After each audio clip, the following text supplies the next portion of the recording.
Hey guys, M सब। तो क्या हाल चाल है आप सबके? आई होप कि जैसे भी हो बहुत सही हो। तो गाइस, आज की जो स्टोरी है वो डेविड ने शेयर करी है एंड उसने रेडिट पे डाली थी, तो हमने बस वहाँ से उठा लिया। एंड अगर आपके पास अपने कोई क्रीपी इंसिडेंट है तो आप मुझसे जीमेल पे शेयर कर सकते हो। एंड एक और चीज़, आई एम सॉरी थोड़ा सा लंबा इंट्रो हो रहा है, तो मैं एक वीडियो बनाने की सोच रहा हूँ जिसमें आप सब ने कोई क्रीपी इंसिडेंट सुने हैं, आपके साथ हुए हैं, वो सब आप कमेंट में लिख लो। छोटे सेंटेंस में होना चाहिए, लाइक 50 से 100 वर्ड्स। तो मैं उन सब के कंपाइलेशन बनाकर अपने दूसरे चैनल पर वो डालूंगा। तो वो काफ़ी इंटरेस्टिंग वीडियो होने वाली है, क्योंकि इस चैनल पे हम लॉन्ग स्टोरी डालते हैं। तो वो जो पूरी कंपाइलेशन होगी उसमें बहुत सारी स्टोरीज होंगी, आप सबकी ही होंगी, वो मैं दूसरे चैनल पर डालूंगा। एंड वो काफ़ी इंटरेस्टिंग वीडियो होने वाली है, क्योंकि उसमें आप सबके ही एक्सपीरियंस होंगे। तो जल्दी से कमेंट करो कुछ भी आपके साथ क्रीपी इंसिडेंट हुआ है, या अगर आपने किसी के साथ सुना भी है, लाइक किसी और के साथ हुआ है, आपको बस पता है, तो वो भी आप नीचे कमेंट कर सकते हैं। ओके, सो ये स्टोरी है जो डेविड ने शेयर करी है। वेल, ये स्टोरी डेविड की नहीं है, डेविड की एक क्लास फ्रेंड थी। मतलब क्लास में ये दोनों दोस्त थे जिसका नाम था बेका। और ये पूरी स्टोरी बेका की है। बेका जो कि क्लास में बहुत शांत टाइप की लड़की थी, बहुत समझदार थी और हमेशा अपने अपने करियर को लेकर हमेशा फोकस रहती थी। पहले ये क्लास वाली बात बहुत पुरानी है, क्योंकि अब डेविड की शादी हो चुकी है, बेका की भी शादी हो चुकी है और बेका के बच्चे भी हो चुके हैं। एंड ये दोनों दोस्त अब सिर्फ सोशल मीडिया के थ्रू ही एक दूसरे से कभी कभार बातें कर लेते हैं। और बेका एक बहुत अच्छे विलेज में जा चुकी है जो बड़ा शांत सा है, थोड़ा मेन जो सिटी टाइप जगह होती है उससे थोड़ा सा दूर है, जहाँ पे तुम्हें शांति मिलेगी। एग्रीकल्चर मेन वहाँ पे किया जाता है। वहाँ के फ़ायदे ये है कि भाग दौड़ कुछ नहीं है, ये शहर की चमक रौनक धौनक इन सबसे दूर अपनी शांत भरी ज़िंदगी वहाँ पे तुम बिता सकते हो। वहाँ पे कोई झगड़े नहीं होते, वहाँ पे लोग एक दूसरे को ताने नहीं करते, बुली नहीं करते, कोई सब अच्छे लोग हैं, अच्छे से खुशी खुशी जी रहे हैं। ये उधर के फ़ायदे हैं। और जो नुकसान है वो ये है कि वहाँ पर हॉस्पिटल नहीं है। लाइक मुश्किल से 1-2 हॉस्पिटल होंगे, वो भी बहुत दूर होते हैं। वहाँ पे तुम ऐसे ऊबर ड्राइव नहीं कर सकते एकदम से, ऊबर बुक ये सब, क्योंकि वहाँ पे ये सब चीज़ें नहीं है। क्योंकि जितने भी मेन ये चीज़ होती है ये सब शहर की तरफ है, गांव में ये सब नहीं है। तो ये थोड़े बहुत नुकसान है, बट स्टिल बेका को वहाँ रहना बहुत पसंद था। वेल, बेका को अभी उस विलेज में शिफ्ट हुए मुश्किल से 1-2 हफ्ते ही हुए हैं। आई नो मैं ऐसा बता रहा हूँ जैसे कि बहुत टाइम से वो रह रही है, बट ऐसा नहीं है। इससे पहले वो एक और विलेज में थी, तो वहाँ पे भी उसे बहुत अच्छा लगता था। उसको मेनली शहर से दूर रहना पसंद है। वो अपने बच्चों के साथ एक बस पीसफुल लाइफ जीना चाहती है। तो वो विलेज से विलेज यहीं वहीं घूमती रहती है। तो पहले वो दूसरे विलेज में थी, अभी इस विलेज में आई है और 2-3 हफ्ते ही हुए हैं उसे। अभी वो बस वहाँ पे बाकी लोगों के साथ थोड़ा कंफर्टेबल होने की कोशिश कर रही है। हो चुकी है एक्चुअली। बाकी लोग, वो बताती है सब कुछ बहुत अच्छा है यहाँ पे। और यहाँ पे एक बड़ा सा हॉस्पिटल भी है जहाँ पे मोस्टली कोई भी नहीं जाता। लाइक वो थोड़ा सा जंगलों में थोड़ा सा दूर है, बट वहाँ पे कोई भी नहीं जाता। ऑब्वियसली हॉस्पिटल क्यों ही कोई जाएगा जब तक कोई बीमार नहीं होगा, राइट। तो अब डेविड और बेका रोज़ तो बात नहीं करते थे, बट हफ्ते में 1-2 बार ऐसे बता देते थे कि जीवन में क्या चल रहा है, कैसा चल रहा है। बेका का एक छोटा सा बेटा है, बहुत प्यारा सा है, सैम, करीबन 8-9 साल का होगा। और बेका उसके लिए बहुत कुछ करती है, बहुत कुछ। इनफैक्ट मुझे तो लगता है कि जो ये गांव में शिफ्ट हुई है वो भी उस सैम के लिए हुई है, क्योंकि जिस सिटी में वो रह रही थी वहाँ पे बुली कल्चर ये सब बहुत ज़्यादा था, और वो नहीं चाहती थी कि उसके प्यारे से बेटे को ये सब फेस करना पड़े, और शायद इसीलिए वो अब गाँव में रहना पसंद करती है। सो डेविड और बेका ऐसे ही नॉर्मली बातें किया करते थे, बट एक दिन कुछ हुआ, कुछ बहुत अजीब। जब डेविड ने बेका को पूछा कि बेका क्या हाल है, कैसे चल रहा है सब कुछ, और बेका का रिप्लाई नहीं आया। नॉर्मली बेका का 1-2 घंटों में ऐसे रिप्लाई आ जाता था, बट अब 1-2 दिन हो चुके हैं और अब डेविड को थोड़ी सी चिंता हो रही है। डेविड के पास बेका का नंबर तो है ही, और वेल डेविड बेका को कॉल करने की कोशिश करता है, बट कॉल कोई उठाता नहीं है। अब 3-4-5 एक हफ्ता हो जाता है, बट बेका की साइड से कोई रिप्लाई नहीं आता। कि सडनली 10-11 दिन बाद बेका का रिप्लाई आता है, डेविड यू देयर। डेविड बोलता है यस, कहाँ पे थी तुम? मैं बहुत चिंतित था, मेरे को बहुत चिंता हो रही थी तुम्हारे लिए। बेका बोलती है कि मैं विलेज में रहना पसंद करती थी, शायद ये मेरी सबसे बड़ी गलती थी, शायद मुझे सिटी में ही रहना चाहिए था। और बेका बहुत डरी हुई लग रही है, बहुत घबराई हुई। डेविड पूछता है कि क्या हुआ बेका, तुम मुझे शुरू से बताओ, सब कुछ ठीक तो है ना? तो बेका अपनी स्टोरी बताती है। बेका बताती है कि जिस विलेज में मैं गई थी ना, अभी जस्ट शिफ्ट हुई थी, अभी मैं बस जान ही रही थी विलेज को, मुझे इतने अच्छे से पता नहीं था इस गांव के बारे में। और तभी मेरा जो बेटा है सैम, उसकी तबीयत एकदम से ख़राब हो जाती है। रातों रात उसको इतना ज़्यादा बुखार आ जाता है कि कोई भी दवाई असर नहीं करती। मैं उसको हर चीज़ करने की ट्राई करती हूँ, दवाई देती हूँ, मैं उसको मतलब रुमाल गर्म करके जैसे सर पर रखते, सब कुछ करने का ट्राई करती हूँ, बट कोई फ़ायदा नहीं होता। और रात इतनी हो गई होती है कि मुझे कहीं जाने को कुछ मिलता नहीं है। सुबह का मैं वेट कर नहीं सकती थी कि तभी मैं उसको उस हॉस्पिटल में ले जाती हूँ, जो दूर एक हॉस्पिटल था जहाँ पे कोई भी नहीं जाता, जहाँ पे ऑब्वियसली वो थोड़ा सुनसान सा ही था। मैं वहाँ उसे ले जाती हूँ।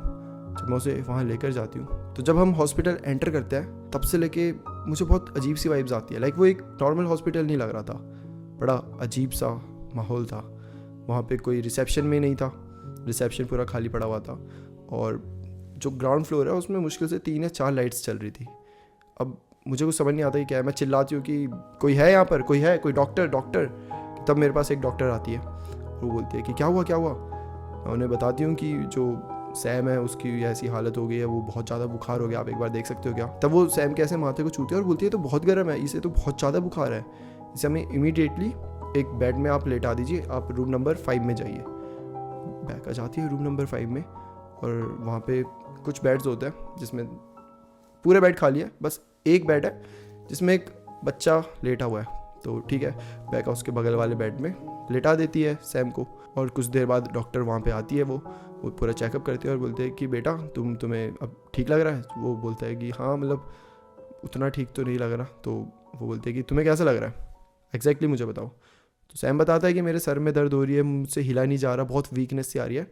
और वो डॉक्टर पूरा वो लिखती है, थोड़े बहुत उसके स्कैन्स करती है एंड फाइनली उसे 2-4 मेडिसिन देती है कि बेटा ये खाओ, ये इसे खा के तुम ठीक हो जाओगे। तो ऐसे ही होता है, सैम वो खाता है, उसे खा के वो थोड़ा सा बेटर फील कर रहा है। तो बैका को बोला जाता है कि तुम अपने बेटे को 2-3 दिन यहीं छोड़ो, क्योंकि अभी वो हालत नहीं है, रात भी बहुत हो गया, तो अभी तो कहीं लेकर जाओगे। और हमें पूरा मतलब टेस्ट करना पड़ेगा कि सिर्फ बुखार ही है कि कुछ और तो नहीं है, क्योंकि इतना ज़्यादा वीकनेस सिर्फ बुखार से होना थोड़ा सा पॉसिबल नहीं है। तो आप यहाँ पे 2-3 दिन सैम को छोड़िए और फिर उसके बाद आप इसे ले जा सकते हैं, फिर हम डिस्चार्ज कर देंगे। बैका भी बोलती है मेक सेंस, क्योंकि अभी ले जाना, वैसे भी पता चला वहाँ जाके फिर बीमारी होगी, कुछ भी हो सकता है। तो ठीक है, ऐसा कर लेते हैं। अब सैम वहाँ पर है, बैका नॉर्मली बाहर घूम रही है, सैम के साथ बैठी हुई थी काफ़ी देर तक। अब थोड़ा सा सैम को भी नींद आने लग गई है, तो बैका यहाँ वहाँ घूम रही है ताकि थोड़ा सा उसका भी मन यहाँ वहाँ लगे रहे। अब वो जब घूमती है तो वो एक चीज़ नोटिस करती है कि पूरे रूम में 5 बेड है, सिर्फ 2 ही लोग वहाँ पे होते हैं, बाकी पूरे बेड खाली है, जो कि नॉर्मल है। मतलब गांव में इतने लोग ही नहीं है कि पूरा बेड भर सके, तो ठीक है। और जो दूसरा लड़का वहाँ पे होता है उसका नाम होता है ग्लेन। वो ग्लेन अब उठ गया होता है, पहले तो सोया हुआ था, तो उठ जाता है और ऐसे हंस रहा होता है। तो बैका कुछ तो करने को है नहीं, तो एक बार ग्लेन से ही इंटरेक्ट करती है कि हाय हाउ आर यू। बोलता है आई एम फाइन। तो बैका उससे पूछते हैं कि तुम यहाँ पर क्यों हो, और इस पर वो हंसने लग जाता है। बैका बोलते हैं कि तुम्हारी तबीयत सही है अब। बोलता है ऐसे करते हैं यस। तो बैका बोलती है ठीक है, तुम्हारे मॉम डैड कोई भी कहाँ है। जिसपे ग्लैन कुछ बोलता नहीं है, बस वो ऐसे सैड सा शक्ल बना देता है। वेल बैका फिर उससे पूछते है कि तुम्हारे पेरेंट्स यहाँ पे नहीं है क्या, जिसपे ग्लैन ऐसे सर हिलाता है कि नहीं वो यहाँ पर नहीं है। बैका बोलती है कि ठीक है, एक बार वो आ जाएंगे, आई गेस वो तुम्हें ले जाएंगे, अब तुम तो सही हो गए हो ना। बैका उसे मोटिवेट करने की कोशिश करते हैं कि बी स्ट्रॉन्ग, बस वो आते ही होंगे, तुम्हें ले जाएंगे सुबह होते ही। और वो बोलता है यस। अब बैका भी थक जाती है, तो वो ऐसे थोड़ा सा बाहर घूमने चलेगी है। और यहाँ पे जो सैम है वो अब उठ गया है, क्योंकि उसको भी अब सोने का मन नहीं कर रहा। वैसे वो सो भी नहीं पा रहा था इतने अच्छे से, एक अनजान जगह में अनजान बेड में ऐसी नींद नहीं आती। तो सैम उठ जाता है, और सैम जब उठता है तो ग्लैन तो उसके बगल में ही होता है। ग्लैन उसे देख के हंसने लग जाता है। सैम उसे देख के बोलता है कि तुम कौन हो। तो ग्लैन उसे देख के बोलता है कि I am not Glenn, I am not Glenn, I am not Glen 3 बार। और सैम को बड़ा अजीब सा लगता है। सैम बोलता है कि तुम मजाक कर रहे हो, मतलब क्या चल रहा है, ये तुम्हारा नाम क्या है। तो ग्लैन फिर उसे देख के ऐसे चुप हो जाता है और फिर बोलता है I am not Glenn, I am not Glen. बस वो यही वर्ड रिपीट करे जा रहा है, I am not Glen. Sam को बड़ा अजीब लगता है। सैम बोलते छोड़े भाई, क्या पागल से इंसान है। अब वहाँ से बैका भी आ जाती है, और बैका भी देखती है कि वो एक ही वर्ड रिपीट करे जा रहा है, मतलब बस ऐसे डर के बैठा हुआ है वो ग्लैन, और बोले जा रहा है I am not Glenn, I am not Glenn, I am not glen. बैका उससे पूछते हैं कि बेटा क्या हुआ, तुम ऐसे एकदम घबरा गए, एकदम एक ही वर्ड बोले जा रहे हो, क्या हुआ।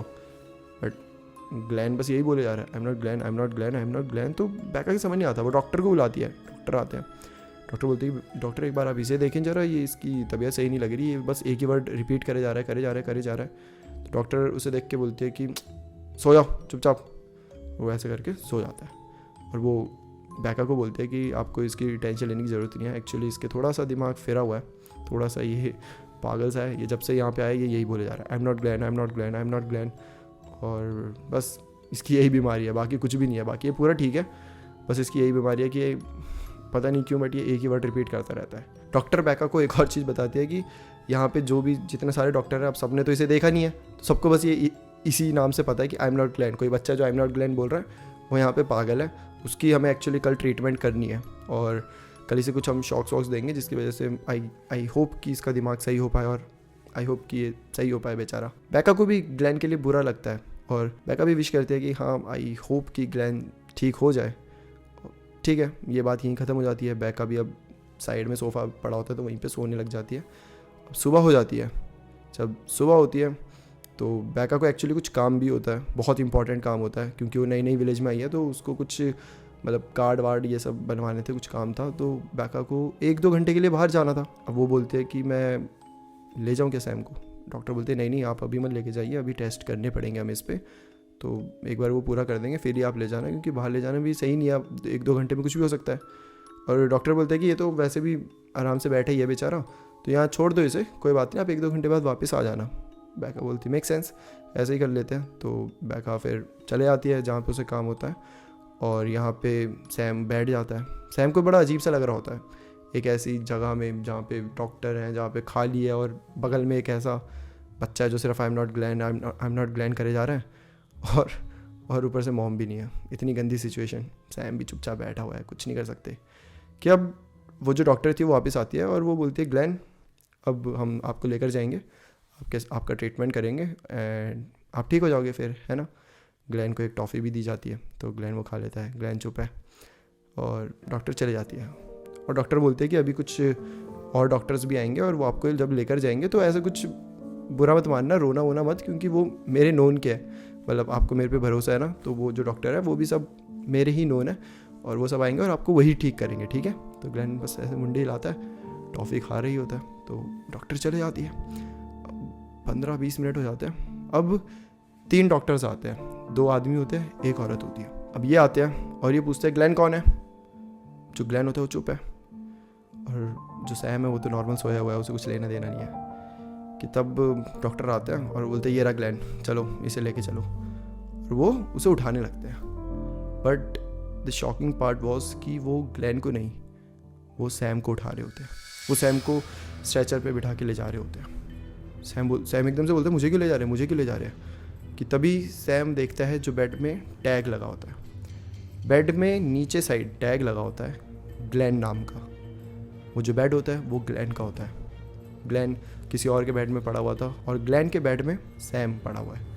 जब अब सैम को लेकर जा रहे हैं तो सैम चिल्लाने लगता है कि मैं ग्लैन नहीं हूँ, I am not Glenn, I am Sam, मैं ग्लैन नहीं हूँ।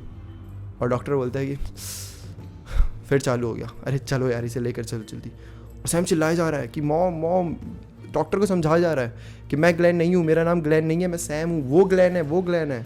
और जो ग्लैन है अब चुपचाप बैठा है और ऐसे हंस रहा है, क्रीपी सी स्माइल दे रहा है और बस ऐसे देख रहा है उसको जाता हुआ। सैम को डॉक्टर ले जा रहे हैं। सैम चिल्ला रहा है, वो रो रहा है, वो तड़प रहा है, लेकिन कोई कुछ नहीं मान रहे। उसको लेकर जाते हैं, उसको जहाँ पूरा ट्रीटमेंट होना होता है वहाँ ले जाते हैं, गेट बंद कर देते हैं और ट्रीटमेंट चालू करते हैं। अब बैका 2 घंटे बाद वापस आती है, वो देखती है कि रूम में सैम ही नहीं है। वो हर जगह ढूंढती है, शायद वॉशरूम गया हो, शायद ऐसे बाहर चला गया हो, कहीं पे भी नहीं मिलता। बैका डॉक्टर को कांटेक्ट करने की कोशिश करती है कि भाई कहाँ गया मेरा बेटा।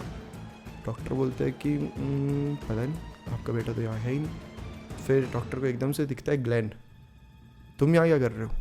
ग्लैन ऐसे हंस रहा है उसे देख के। एंड देन डॉक्टर की नज़र जाती है वापस उस बेड के टैग में जिस पे ग्लैन लिखा होता है। डॉक्टर को तो पता ही होता है कि इधर सैम लेटा हुआ था।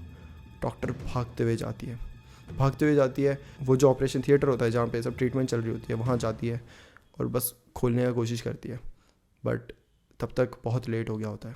सैम जो कि एकदम सही दिमाग से था, उसकी जो ट्रीटमेंट होती है वो किसी सही इंसान को अगर तुम अजीब सी बीमारी की गोलियां दोगे तो वो एक अलग इफ़ेक्ट करेगी ना।